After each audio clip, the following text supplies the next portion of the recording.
Aishika dining টেবিলে বসে প্লেটে খাবার নাড়াচাড়া করছে। তার পাশে শুভ্র বসে আছে, যে মনের সুখে খাচ্ছে। কিন্তু ঐশিকার এই বাসায় এসে হয়েছে আরেক সমস্যা। সে বারবার এদিক সেদিক সতর্ক দৃষ্টিতে তাকাচ্ছে, কারণ এই বাসায় একটা পার্সিয়ান বিড়াল রয়েছে, যার নাম লিলি। আর ঐশিকা এসবে মারাত্মক ভয় পায়।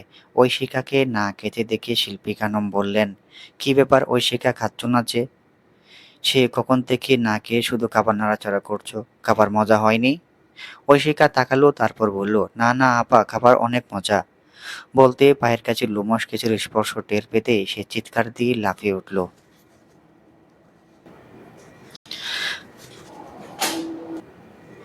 শুধু লাফিয়ে নয়, রীতিমতো পাশে থাকা শুভ্রকে যেভাবে পারলো সেভাবে খামচে ধরল।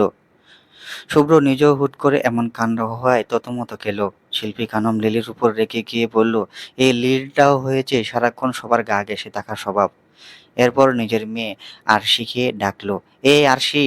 আরশিয়া নিজের রুম থেকে তৎক্ষণাৎ ছুটে এলো। শিল্পী খানম বলতে লাগলেন, তোকে না তখন বললাম লিলিকে তোর কাছে নে? দেখলি মেয়েটা আমাদের বাসায় এসে শুরুতে লিলিকে দেখে ভয় পেয়েছে, এখন শান্তি মতো খেতেও পারছে না। নিয়ে যা ওকে। আম্মু, লিলি মনে হয় নতুন মামিকে পছন্দ করেছে। থাম তুই। আরশিকা ভয় পায়।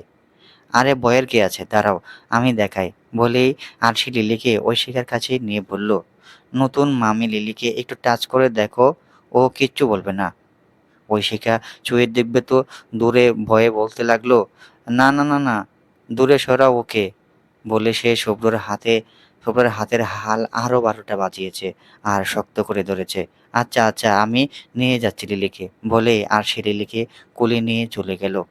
ঐশিকা যেন হাঁপ ছেড়ে বাঁচলো, তারপর শান্ত হয়ে বসলো চেয়ারে। শিল্পী খানম বললেন, এখন নিশ্চিন্তে খাও, দাঁড়াও আমি ফিরনি রান্না করে নিয়ে আসি। বলেই তিনি রান্নাঘরে গেলেন। ঐশিকা শুভ্রর হাতের দিকে তাকালো। হাতের চামড়া উঠে গেছে কামচিতে। তারপর অপরাধের মতো মাথা মাথা নিচু করে বলল, সরি, আমি বুঝতে পারিনি।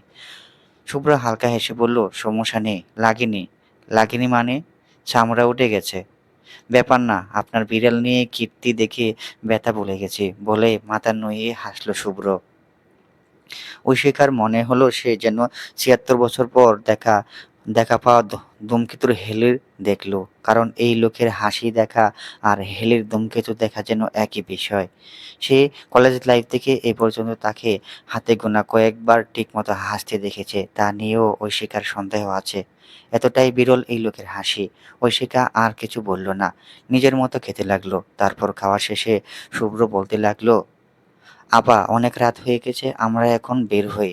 শিল্পী কানম এই কথা শুনে মুহূর্তেই রেগে গেলেন। তারপর বললেন, বের হই মানে? কোনো যাওয়া নেই আজ। মেয়েটা প্রথম এসেছে আমার বাসায়, আর এসেই নাকি চলে যাবে। আপা, বোঝার চেষ্টা করো, আজকে না অন্যদিন এসে থাকবো। কালকে আমার অফিস খোলা।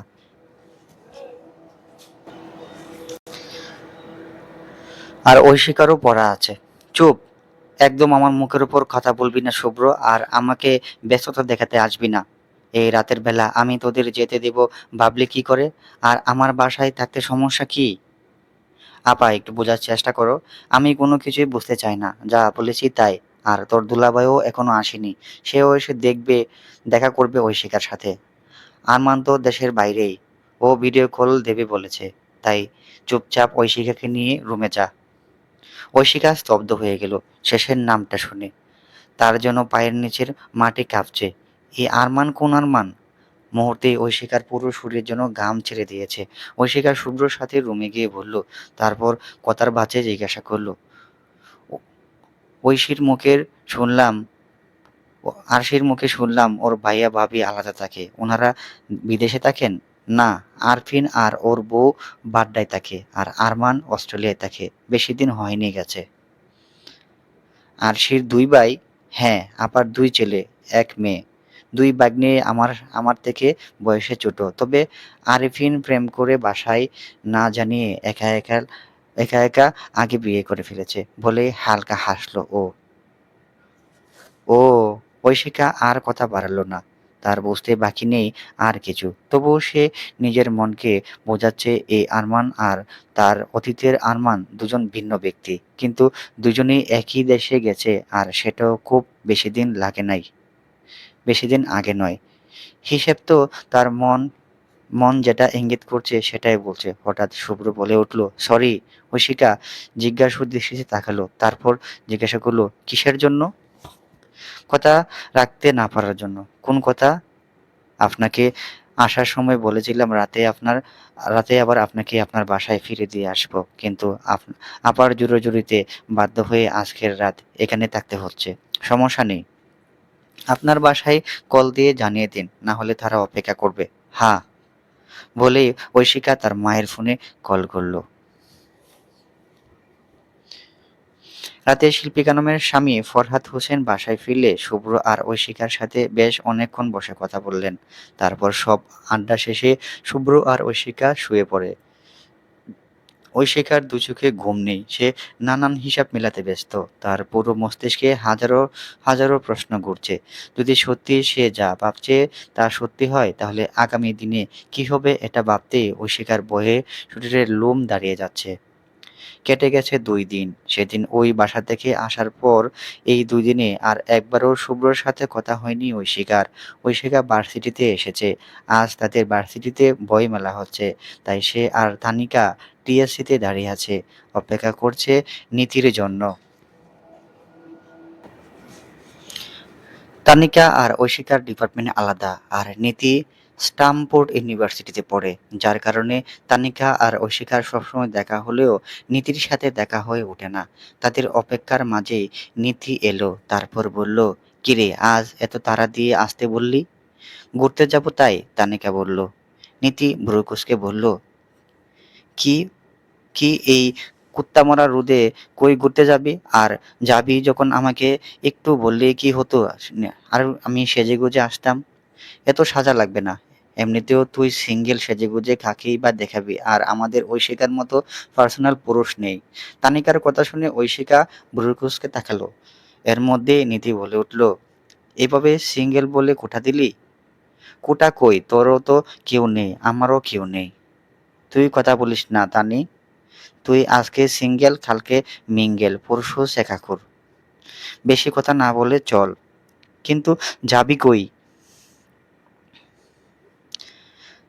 চল কোনো ক্যাফে বা রেস্টুরেন্টে যাই।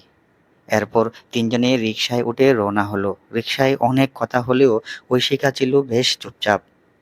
এরপর তারা বেলি রোডে একটা কাচ্চি হাউজে গেল। তানিকা খাবার অর্ডার দিল। এরপর এরপর নীতি জিজ্ঞাসা করলো ঐশিকার উদ্দেশ্যে, কি ব্যাপার, সে কখন থেকে দেখছি তুই কোনো কথা বলছিস না, হঠাৎ এত চুপচাপ কেন? ঐশিকা নীতির দিকে তাকালো, তারপর বলল, এমনি।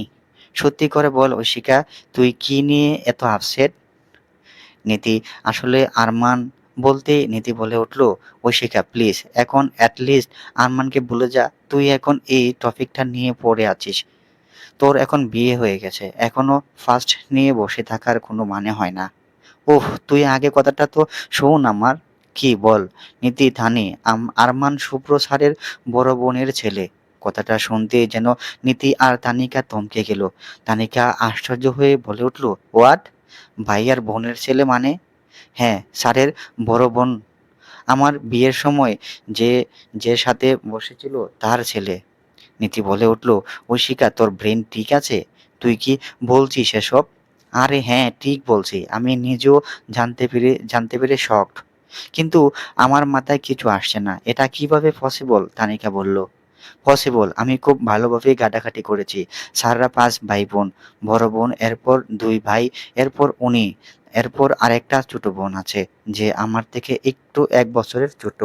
স্যারের মা বয়স্ক, ওনার বড় বোন ওনার থেকে বয়সে অনেক বড়। তাই বোনের ছেলের সাথে ওনার আর ওনার ছোট বোনের এজ গ্যাপ বেশি নয়, কাছাকাছি বয়সের তারা। সবটা শুনে নিধি বলল, সেটা না হয় বুঝলাম, কিন্তু তুই জানলি কি করে যে আরমান তোর বড় ননদের ছেলে? আমি সেদিন স্যারের বড় বোনের বাসায় গেছিলাম, দাওয়াত ছিল। তারপর সেখানে আরমানের নাম শুনি, এরপর জানতে পারি সেও অস্ট্রেলিয়াতে গেছে, তারও বেশি দিন আগে নয়। তখনই আমার সন্দেহ হয়েছিল। এরপর বাসায় ফিরে আমি খোঁজখবর শুরু করি। আমার ছোট ননদ আর মেজো জা আমার সাথে ফেসবুকে অ্যাড আছে, তাই আমি তাদের ফ্রেন্ড লিস্ট চেক করি আর সেখানে আরমানকে তাদের সাথে অ্যাড দেখে আমি শিওর হই। ঐশিকা থামতেই তানিকা বলল, কিন্তু তোর ননদ যে জীবিত আর আরমানের তো মা নেই বলেছিল। বলেছিল ওর বাবাও ওর খোঁজ নেয় না, ও ওর নানার সাথেই থাকে, ওর আর কই ওর আর কেউ নেই। হ্যাঁ, এইসব ইমোশনাল কথা বলে আমাকে ও দুর্বল করেছিল, কিন্তু এসব কিছু মিথ্যে। ও আমাকে যা যা বলেছে কিচ্ছু সত্য নয়। ওর মা বাবা ভাই বোন আত্মীয় স্বজন সবাই আছে। নিধি মাথায় হাত দিয়ে বলল, ভাই সিরিয়াসলি, এই ছেলে এত বড় ঠকবাজ এভাবে মিথ্যে বলে তোকে নিয়ে দিনের পর দিনে ঠকিয়ে এসেছে, আর আমরা ওর ওই নাটক বিশ্বাস করে এসেছি এতদিন। ঐশিকা চুপ হয়ে গেছে। কিছুক্ষণ পর ভেজা চোখে বলে উঠল, আমার কি দোষ ছিল বল? আমি তো শুধু ওকে বিশ্বাস করেছিলাম, ভালোবেসেছিলাম। আমি তো চাইনি ওর সাথে জড়াতে। ওই তো এসেছিল, আমাকে এত ভালোবাসা, এত এফোর্ট দেখিয়েছিল, তারপর এতদিন ধরে মিথ্যে বলে আমাকে আশা দিয়েছিল, আর ঠিক সময় মতো আমাকে ভুলে গেল। আমার জীবনটা জাহান্নাম বানিয়ে দিয়েছে ও, আর ওর মিথ্যে প্রতিশ্রুতি, মিথ্যে কথা দিয়ে। আর আর আজকে আমি জানতে পারছি এসব। আমি কিভাবে আর কাউকে বিশ্বাস করব নীতি থানি? আমি এই ছেলেটার জন্য নিজের বাবার সাথে আজ অবধি আজ সম্পর্ক এত খারাপ করে ফেলেছি। আমি আমার বাবা মায়ের অবাধ্য হয়েছি, তাদের মনে আঘাত করেছি শুধুমাত্র এই ফ্রড ছেলেটার জন্য। আমার জীবনটা বিষিয়ে দিয়েছে ও, বলেই কাঁদতে শুরু করলো ঐশিকা। নীতি ওকে আঁকড়ে ধরল, তারপর বলতে লাগলো, ঐশিকা প্লিজ কাঁদিস না। এই অসভ্য মিথ্যেবাদী ছেলের জন্য তুই তোর মূল্যবান চোখে জল অপচয় করছিস। আমি তোকে আগেই বলেছিলাম তুই অনেক ভালো লাইফ পার্টনার্স পেয়েছিস। তুই আরমানের মতো একটা ফাউলকে ডিজার্ভ করিস না, বরং ভালো হয়েছে এই রকম একটা ছেলের সাথে তোর বিয়ে হয়নি, তুই বেঁচে গেছিস। তানিকা বলল, হ্যাঁ ঠিকই বলেছে নীতি। সারা জীবনের নষ্ট হওয়া থেকে ভালো যে জীবনের কিছু সময় নষ্ট হয়েছে। এই জন্যই বলে যা হয় ভালোর জন্য হয়। তাই এসব ভুলে যা। সব ভুলে গিয়ে যার সাথে এখন তোর লাইফটা জুড়ে গেছে তাকে অ্যাকসেপ্ট করে নে।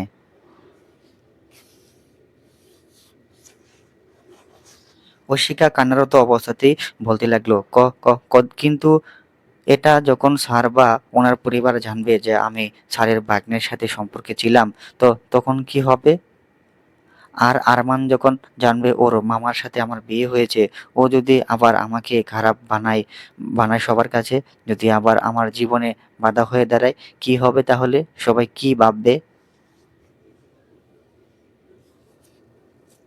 ঐশিকা, তুই এই টকবাজ ছেলেকে ভয় পাচ্ছিস? আর আর জানলে জানবে, তাতে কি এমন হবে? তুই তো বিয়ের পর ওর সাথে সম্পর্কে জড়াসনি। বিয়ের আগে সম্পর্ক থাকতেই পারে, তুই কি করে জানবি তখন এই ছেলের মামার সাথে তোর বিয়ে হবে? আর তুই তো অপরাধ করিসনি, উল্টো ও তোকে ঠকিয়েছে, নানান মিথ্যে বলেছে। এখানে তো এখানে তো তোর কোনো দোষ নেই। তাই প্লিজ এসব নিয়ে আর ভাবিস না। আর আরমানকে আর ভাইয়াকে মেনে নে। আমার বিশ্বাস উনি যখন তোর একটা ফার্স্ট আছে জেনেও তোকে ছাড়েনি, ইভেন কাউকে এই ব্যাপারে বলেনি, তোর উপর জোর করে কিছু চাপিয়েও দেয়নি, তাহলে এই মানুষটা বাকি সত্যিটাও জেনে তোকে ছাড়বে না। তাই যদি সম্ভব হয় ভাইয়ার সাথে ফ্রি হয়ে ওনাকে সবটা জানাস। তাদের কথার মাঝে তানিকা কালি ডোব গিলে বলে উঠল, ওই ওই ঐশিকা, ভাইয়া পাশের টেবিলে।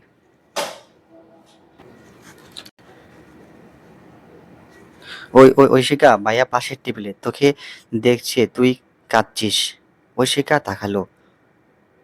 শুভ্র তার দিকেই তাকিয়ে আছে অবাক হয়ে।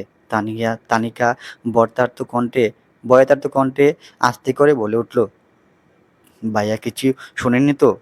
কোনো সমস্যা হয়েছে? শুভ্রর প্রশ্নের জবাবে কি বলবে বুঝে উঠতে পারছে না ঐশিকা। ঐশিকাকে চুপ থাকতে দেখে শুভ্র আবারও বলে উঠল, আর ইউ ওকে ঐশিকা? পুরো ব্যাপারটা সামাল দিতে নীতি বলে উঠল, আসলে ভাইয়া একটা ঝামেলা হয়েছে।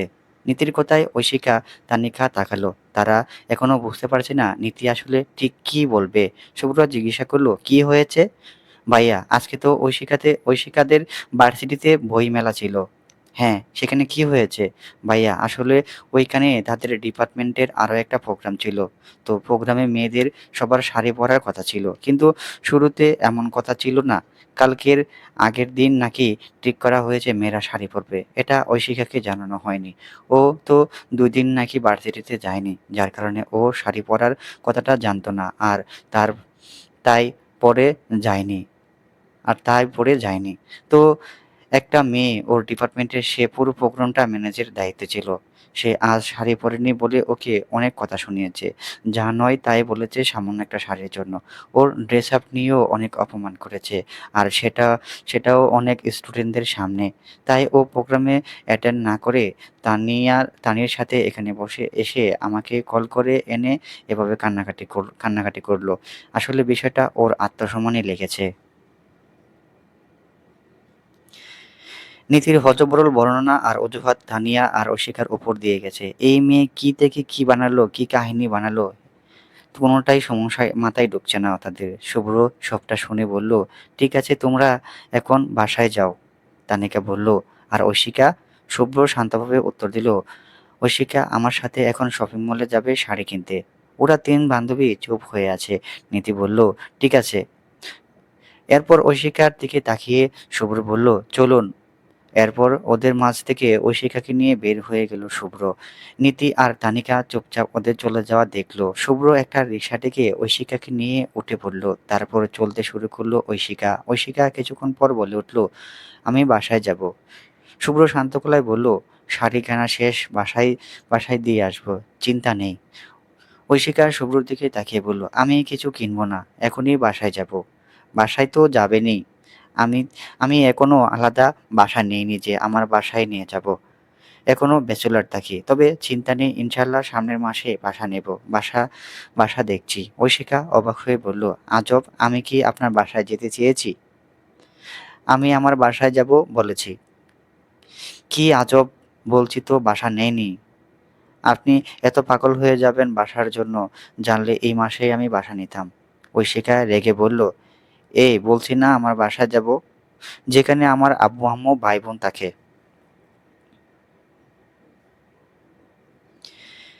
ও সেটা বলুন, কখন থেকে আমার বাসায় করছেন? তাহলে ওইটা কার বাসা? বলে ঐশিকা গরম চাহনি দিয়ে তাকিয়ে আছে শুভ্রর দিকে। কি অদ্ভুত, কোনটা বাবার বাসা কোনটা আপনার বাসা সেটাও বোঝেন না। বিয়ের পর ওখানে আপনার আর কিছুই নেই। যা আছে আর যা হবে সবটা আমার সাথে। তাই অ্যাকসেপ্ট করতে শিখুন। ঐশিকা চুপ হয়ে গেল। তারপর আনমনে ভাবতে লাগলো, সত্যিই তো ওই বাসায় আর তার নিজের কীই বা আছে? মা, বাবা, ভাই, বোন, কারোর সাথে তো আর কিছু ঠিক নেই।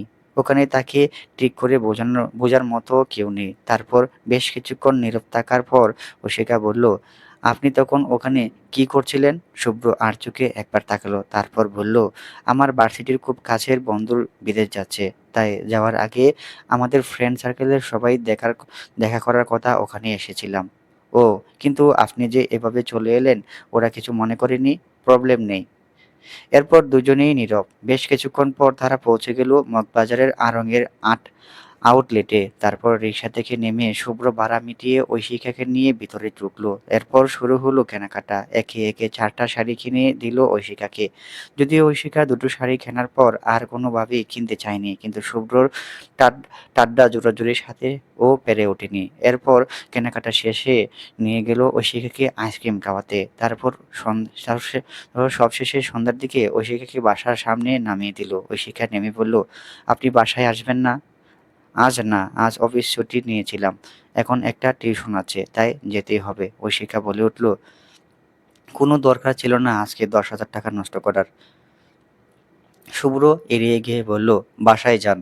ঐশিকা কিছু বলল না। সে ঘুরে বাসার গেটে ঢুকে ২ পা এগোতেই শুভ্র পেছন থেকে ডেকে উঠল, ঐশিকা! ঐশিকা থেমে গেল। তারপর তৎক্ষণাৎ ফিরে তাকালো। সে ফিরেই তাকাতেই শুভ্র তার চোখের দিকে অপলক দৃষ্টিতে তাকিয়ে বলল, ১০,০০০ টাকা আমি একটা টিউশন মাসেই শেষে আবার পেয়ে যাব।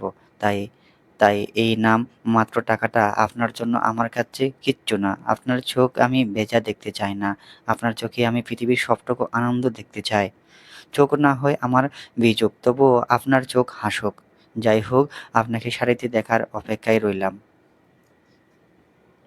তারপর শুভ্র চলে গেল। ঐশিকা তাকিয়ে রইল ঠিক ততক্ষণ যতক্ষণ অবধি না এই শুভ্র নামের শুভ্র মানুষটি তার দৃষ্টির বাইরে গেল। অতঃপর এক অদ্ভুত অনুভূতির প্রথমবারের মতো তার আনমনা মনে শিহরণ জাগলো।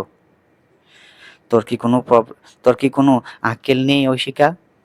ভাত খেতে খেতে মায়ের দিকে তাকালো ঐশিকা। শামীমা রহমান চোখের মুখে বিরক্তির ছাপ নিয়ে বলতে লাগলেন, ছেলেটা বাসার নিচ পর্যন্ত এসে চলে গেল, আর তুই যেতে দিলি? বুঝলাম সময় নেই, তাই বলে কি একটু বসে এক গ্লাস পানিও খেতে যেতে পারতো না? সেটা তুমি ওনাকে জিজ্ঞেস করো। আমি ওনাকে বলেছিলাম আসতে, উনি আসেনি, ওনার নাকি টিউশন আছে, তাই আমিও জোর করিনি। এখানে আমার দোষটা কোথায়? এমন তো না যে আমি বলিনি ওনাকে বাসায় আসতে। তুই যে কত ভালো করে আসতে বলেছিস তা আমার জানা আছে। আম্মু প্লিজ শান্তিতে খেতে দাও তো। হ্যাঁ, তুই তুই কি?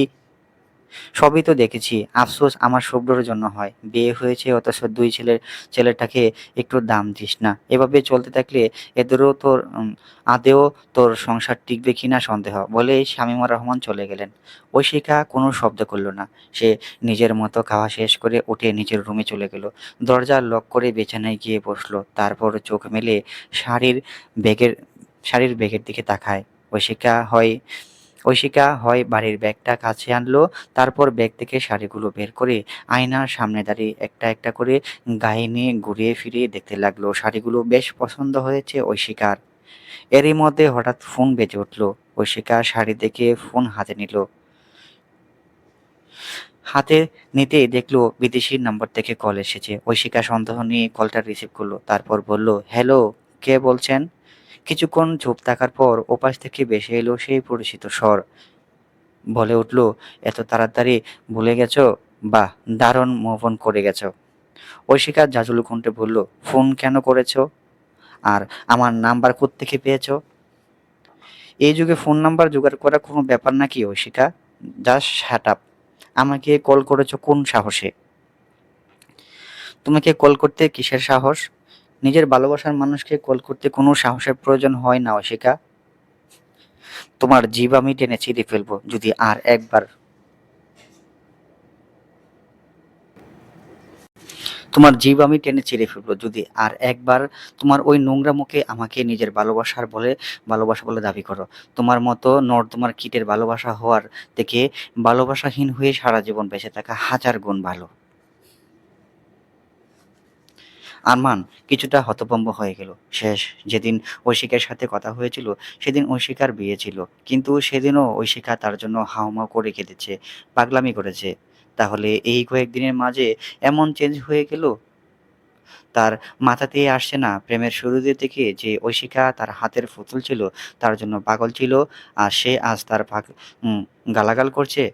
আরমান বলে উঠল, এসব কি বলছো তুমি ঐশিকা? প্রথম এবং শেষবারের মতো ওয়ার্নিং দিচ্ছি, কোনো চিটার বাটপার আর যেন আমার সাথে কোনোভাবে যোগাযোগ করার চেষ্টা না করে। আর যদি করে, তাহলে সে যে মিথ্যা জীবন কাহিনী বানিয়ে আমার সাথে প্রতারণা করেছে সেটা তার মা শিল্পী খানম এবং বাবা ফরহাদ হোসেনের কাছে এক্সপোজ করে দেব। তাই সাবধান, আমার লাইফ থেকে দূরে থাকো। বলেই কল কেটে দিল ঐশিকা। এদিকে আরমান শেষের কথাগুলো শুনে হয়ে গেল। এত বড় সত্য কি করে ঐশিকা কি করে জানলো সে তা বুঝতে পারছে না। কিছুক্ষণ পর আবারও ফোন বেজে উঠতে ঐশিকা কঠিন ভাষায় কিছু শোনানোর জন্য উদ্যত হয়ে ফোন হাতে নিতেই দেখে ফোনটা মেঘলা করেছে। ঐশিকা নিঃশ্বাস ফেলে ফোনটা রিসিভ করতে মেঘলা বলে উঠল, কেমন আছো নতুন ভাবি? ঐশিকা হালকা হেসে বলল, এই তো আলহামদুলিল্লাহ, তুমি? আমিও ভালো আছি। মা কথা বলবে তোমার সাথে। কই দাও তার কাছে। দাঁড়াও। বলেই মেঘলা ফোনটা তার মা বেগমের হাতে দিল। ঐশিকা তাকে দেখা মাত্রই সালাম দিল। ফাতেমা বেগম সালামের উত্তর নিয়ে জিজ্ঞাসা করল, কেমন আছো শহর মেয়ে? ঐশিকা হেসে বলল, এই নতুন নাম শুনে তারপর বলল ঐশিকা হেসে ফেলল এই নতুন নাম শুনে, তারপর বলল, জি আন্টি ভালো আছি, আপনি কেমন আছেন? এই তো আল্লাহর রহমতে ভালো আছি। আজকে বিকালে তোমার সাথে কথা বলার জন্য কল করেছিলাম, ফোন বন্ধ ছিল। ও আমি তখন শপিং মলে ছিলাম আন্টি, আর ফোনের চার্জ ছিল না বলে বন্ধ হয়ে গেছিল। ও তা কি কেনাকাটা করলে? শাড়ি? কই দেখি। ঐশিকা শাড়িগুলো দেখালো। ফাতেমা বেগম শাড়িগুলো দেখে প্রশংসা করে বললেন, বাহ, ভারী সুন্দর হয়েছে। কে কিনে দিল? শুভ্র। ঐশিকা মাথা নেড়ে সায় দিল। ফাতেমা বেগম হেসে বললেন, অনেক সুন্দর হয়েছে শাড়িগুলো, তোমাকে পরলে খুব মানাবে। এমনি সুন্দর মানুষ যা পরবে তাই ভালো লাগবে। ঐশিকা লজ্জায় হালকা হাসলো। তারপর অনেক কথাই হলো। কথা শেষে ঐশিকা লাইট অফ করে শুয়ে পড়ল। তারপর আজকের সারাদিনের ঘটনা, শুভ্রকে নিয়ে অনেক কিছু আনমনে ভাবতে লাগলো। আর এভাবে ভাবতে ভাবতে কখন যে সে ঘুমের রাজ্যে হারিয়ে গেল। অতীত। পড়া কমপ্লিট করেননি কেন? আর যা লেখা দিয়েছিলাম সেটাও করেননি কেন? শুভ্রর প্রশ্নের জবাবে কী যুক্তির কারণ দেখাবে তাই ভাবছে ঐশিকা। গতকাল সে বান্ধবীদের সাথে ইফতার পার্টিতে গিয়েছিল, সেখান থেকে এসে আর পড়া হয়নি। ভেবেছিল সকালে পড়া কমপ্লিট করে ফেলবে, কিন্তু সেটাও নানান অলসতা হয়ে ওঠেনি। এবার কী কারণ দেখালে আজকের মতো বেঁচে যাবে সেটাই পরিকল্পনা করতে ব্যস্ত সে। ঐশিকা চুপ থাকতে দেখে শুভ্র আবারও জিজ্ঞাসা করলো, কী ব্যাপার, কেন করেননি? যৌক্তিক একটা বাহানা খুঁজে পেতে ঐশিকা মনে মনে কথাগুলো সাজালো। তারপর বলতে লাগলো, মানে আসলে গতকালকে হুট করে আপার বাসায় ইফতারের দাওয়াত যেতে হয়েছিল।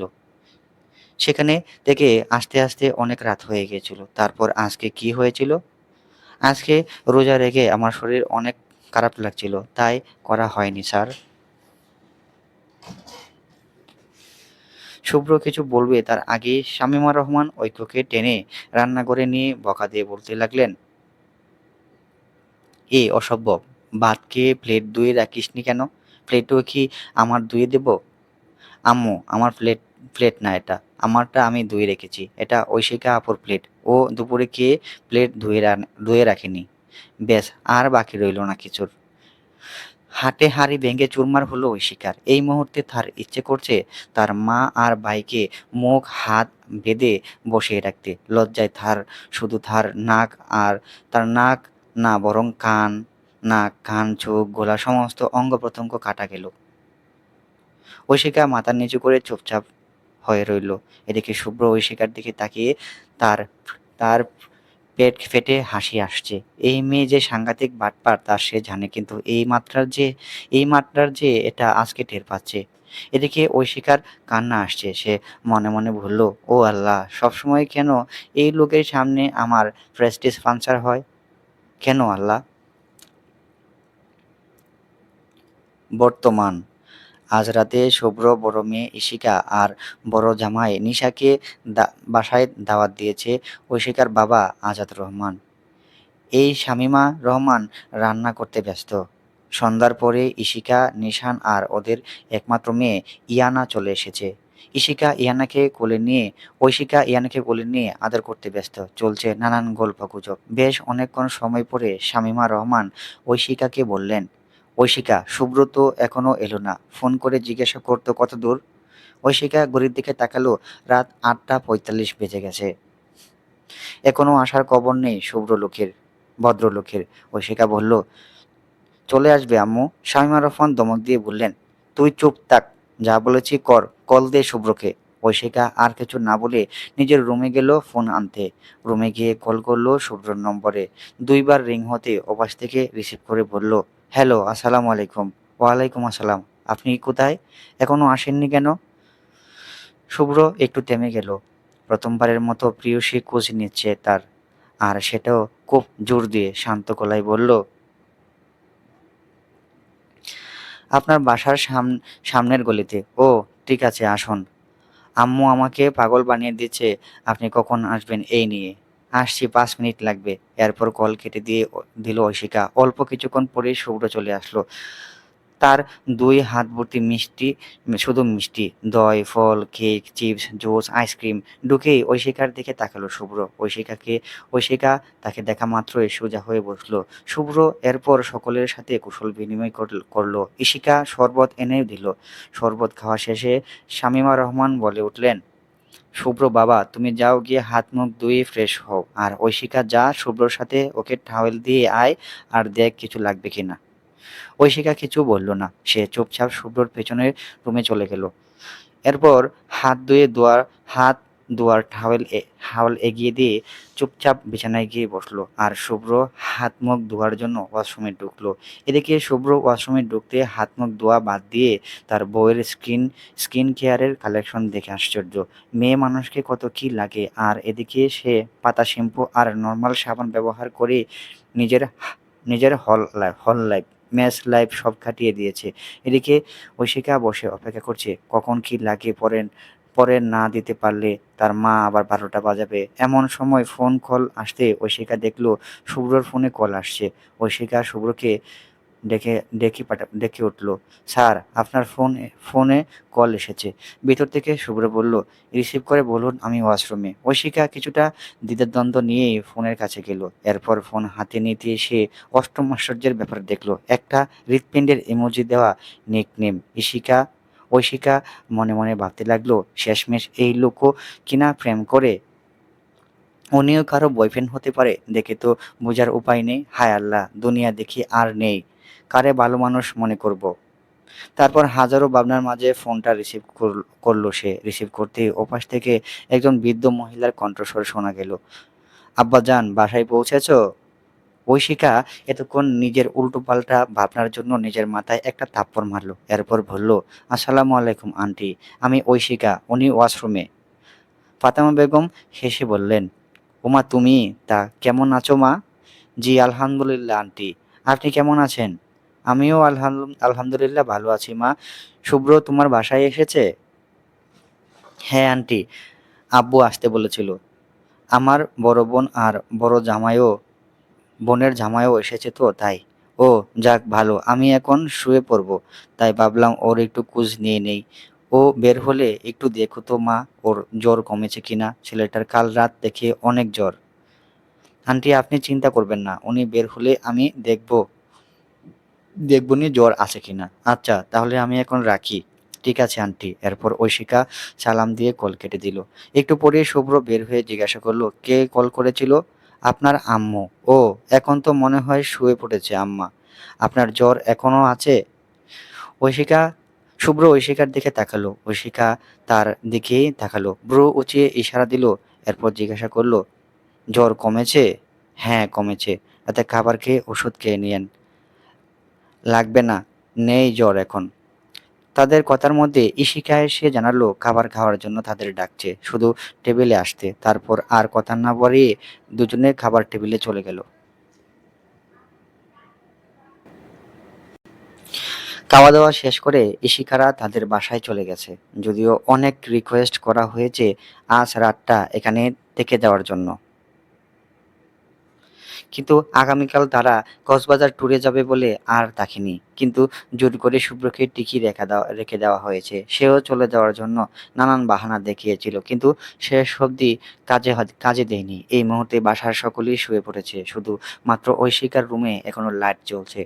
শুভ্র সবে মাত্র বিছানায় গা এলিয়ে দিয়েছে। ঐশিকার কেমন যেন আনইজি ফিল হচ্ছে। সে একবার শুভ্রর দিকে তাকালো। শুভ্রর কপালে এক হাত রেখে আরেক হাতে ফোন স্ক্রল করছে। ঐশিকা চুপচাপ লাইট অফ করে দিয়ে বিছানার দিকে পা বাড়ালো। কাঠের কিনারায় আসতে প্লাজোতে বেঁধে উচটা খেয়ে পড়ল। ব্যথায় কোকিয়ে উঠল ঐশিকা। শুভ্র তড়িঘড়ি করে এসে তাকে ধরল। ঠিক আছেন? কি করে পড়ে গেলেন? ঐশিকা ব্যথাতুর কণ্ঠে বলল, প্লাজোতে বেঁধে। দাঁড়ান, লাইট অন করি। বলেই শুভ্র লাইট অন করলো। এরপর ঐশিকার কাছে গিয়ে জিজ্ঞাসা করলো, দেখি কোথায় লেগেছে। ঐশিকা পড়ল আরেক বিপাকে, তার হাঁটুতে লেগেছে, কিন্তু সে কিছুতেই প্লাজো এত দূর উঠাতে রাজি নয়। বাধা দিয়ে বলল, না না ঠিক আছে, সমস্যা নেই। ঠিক আছেন মানে? ব্যথায় এখনো কেমন করছেন, চোখে পানি চলে এসেছে। দেখি কেটে গেছে কিনা, না দেখলে বুঝবো কি করে বেশি লেগেছে কিনা। বলেই শুভ্র পাজামার উপরে উঠালো। ঐশিকা লজ্জায় মাথা নুইয়ে আছে। শুভ্র বলে উঠল, ভালোই ব্যথা পেয়েছেন, চামড়া চামড়া উঠে লাল হয়ে গেছে, উঠতে পারবেন? হো বলেই উঠতে গেলেই আর এক দফা ব্যথায় কুঁকড়ে উঠল ঐশিকা। শুভ্র বুঝলো তাকে উঠতেই হবে। তাই তাই কোনো কথা না বলে পাঁজুগুলো করে কোলে নিয়ে নিল। আচমকা কোলে তুলে নেবে এটা ঐশিকা বুঝে উঠতে পারেনি। সে লজ্জায় অন্য দিকে তাকিয়ে আছে, অথচ শুভ্রর নজর তার কিছুই এড়ায়নি। তার তারপর ঐশিকাকে বিছানায় শুইয়ে দিয়ে জিজ্ঞাসা করলো, ফ্রিজে বরফ আছে? ঐশিকা মাথা নেড়ে সায় দিল। শুভ্র উঠে চলে গেল বরফ আনতে। তারপর বরফ নিয়ে এসে ঐশিকার পায়ের কাছে বসলো। কোনো কথা না বলে সোজা ঐশিকার পাটা নিজের কোলের উপর নিয়ে বরফ লাগিয়ে দিতে লাগলো। ঐশিকা ব্যথায় চোখ মুখ খিচে চুপ করে রইল। তারপর অনেকক্ষণ পর ব্যথা কিছুটা কমলে দুজনেই শুয়ে পড়ল। একদম মধ্যরাত। আচমকা কারো গোঙরানি আর কাঁপুনির মতো কিছু অনুভূত হওয়ায় ঘুম ভেঙে গেল ঐশিকার। চোখ খুলে পাশে হাত হাত রাখতে ঘুম পুরোপুরি উড়ে গেল ঐশিকার। তীব্র জোরে পড়ছে শুভ্র। জ্বরে কাঁপুনি উঠে গেছে। ঐশিকা তাড়াতাড়ি উঠে বসলো, ভালো করে কপালে হাত রাখলো।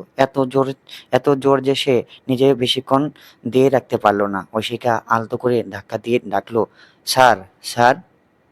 বেশ কয়েকবার ডাকার পরেও কোনো সাড়া না পেয়ে ঐশিকা উঠে লাইট অন করলো।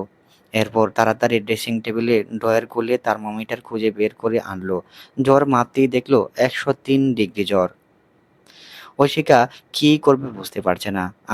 আম্মু আব্বুকে এই রাতে ডাকবে দ্বিধায় কিছুক্ষণ বকে ঠিক করলো ডাকবে না। তারপর নিজে কোমর বেঁধে লেগে পড়লো। কাপড় ভিজিয়ে কপালে জল পড়তে দিল। কিন্তু এই জ্বর শুধু জল পড়তে কমবে না বুঝতে পেরে ঐশিকা মাথায় পানি ঢালা ও শরীর মোছার জন্য ব্যবস্থা করলো। এরপর সব সব নিয়ে একে শুভ্রকে ওঠানোর চেষ্টা করলো। এত লম্বা স্বাস্থ্যবান ও সুঠাম দেহের এই লোককে উঠাতে গিয়ে যেন ঐশিকার ঘাম ছুটে গেছে।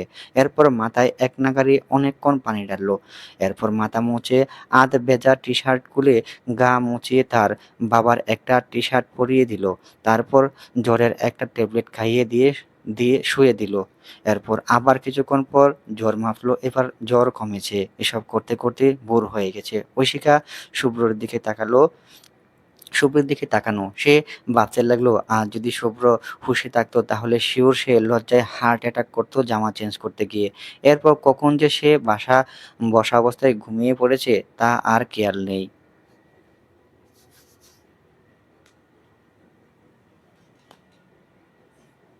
ঘড়ির কাঁটা সকাল 7টা বেজে 10 মিনিট। শুভ্রর ঘুম ভেঙেছে বলে সবেমাত্র।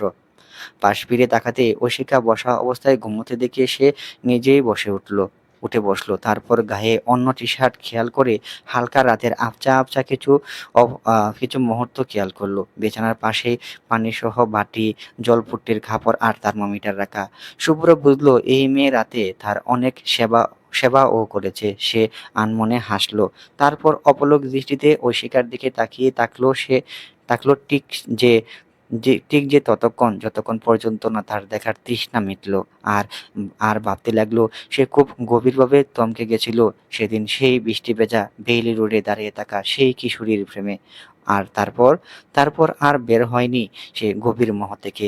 আজও সে বিলীন সেই মোহতে, যেখান থেকে ফেরা আর সম্ভব নয়। অতঃপর সে আবারও অপেক্ষার প্রহর গুনতে লাগলো, যে প্রহর শেষে একতরফা ভালোবাসা হয়তো পূর্ণতা পাবে। পুরো ১ সপ্তাহ পার হয়ে গেছে। আজ নতুন মাসের প্রথম দিন। সেই শেষ সেই শেষ যেদিন শুভ্রর বাসায় এসে গেল। তারপর আর ঐশিকের সাথে দেখা হয়নি। মধ্যে ২ দিন ফোন করেছিল। এরপর আর সেটাও হয়নি। যদিও এই ১ সপ্তাহ ঐশিকা ক্লাস, প্রেজেন্টেশন, অ্যাসাইনমেন্ট সব মিলিয়ে এতটাই ব্যস্ততার মাঝে ছিল যে মনে হচ্ছে চোখের পলকেই সময় চলে গেছে। আজ শুভ্র তাকে নিয়ে নতুন বাসায় উঠবে, তাই জামাকাপড় যাবতীয় প্রয়োজনীয় সব জিনিস গোছাচ্ছে। এমন সময় নীতি আর তানিকা হাজির। ঐশিকা অবাক হয়ে বলল, কিরে তোরা? কেন ডার্লিং, তোমার বাসায় আসা কি নিষিদ্ধ নাকি? বিছানায় বসতে বসতে বলল নীতি। না, হুট করে এলি তাই ভাবলাম। হ্যাঁ আসলাম, কারণ তুই চলে যাবি তাই বিদায় নিতে এসেছি। ঐশিকা ভ্রু কুঁচকে বলল, এমনভাবে বলছিস যেন মনে হচ্ছে আমি স্পাউস ভিসায় দেশের বাইরে যাচ্ছি। যাচ্ছি তো এই মগবাজারের বাসায়। তানিকা বলল, তা ঠিক, কিন্তু তবুও মনে হচ্ছে না জানি কত দূরে যাচ্ছিস। ঐশিকা মুখ ভেঙচি কেটে বলল, ফালতু। হ্যাঁ জানি এখন আমরা ফালতু, তা তোমার স্বামী কখন আসবে মেয়ে? নিধি রসিকতার সুরে বলল, চি, কি বাসা? বাংলা ভাষা মেয়ে, এটাও বোঝো না? যাই হোক, ভাইয়া কখন আসবে? ঐশিকা সোজা সাপটা জবাব, জানি না। ওমা সে কি! কেমন বউ তুই, স্বামীর খোঁজ খবর রাখিস না? নীতির বাচ্চা চুপ থাক। আমার বাচ্চা হয়নি, কারণ আমার বিয়েই হয়নি, দুঃখের সুরে বলল নীতি। এই তোরা যা তো আমার বাসা থেকে। এমন সময় শামীমা রহমান ট্রেতে করে নাস্তা পানি নিয়ে রুমে প্রবেশ করলো আর বললেন, কেন যাবে ওরা? কেমন অসভ্য হয়েছিস তুই, ঐশিকা বান্ধবীদের তাড়িয়ে দিচ্ছিস। আম্মু তুমি জানো না। ঐশিকাকে থামিয়ে তিনি বললেন, চুপ, কথা না বলে সব গোছানো শেষ কর, শুভ্র আসছে, ফোন দিয়ে জানিয়েছে। তারপর নীতি আর তানিয়াকে উদ্দেশ্য করে হাসিমুখে বলল, নাও তোমরা খাও, বলেই তিনি চলে গেলেন।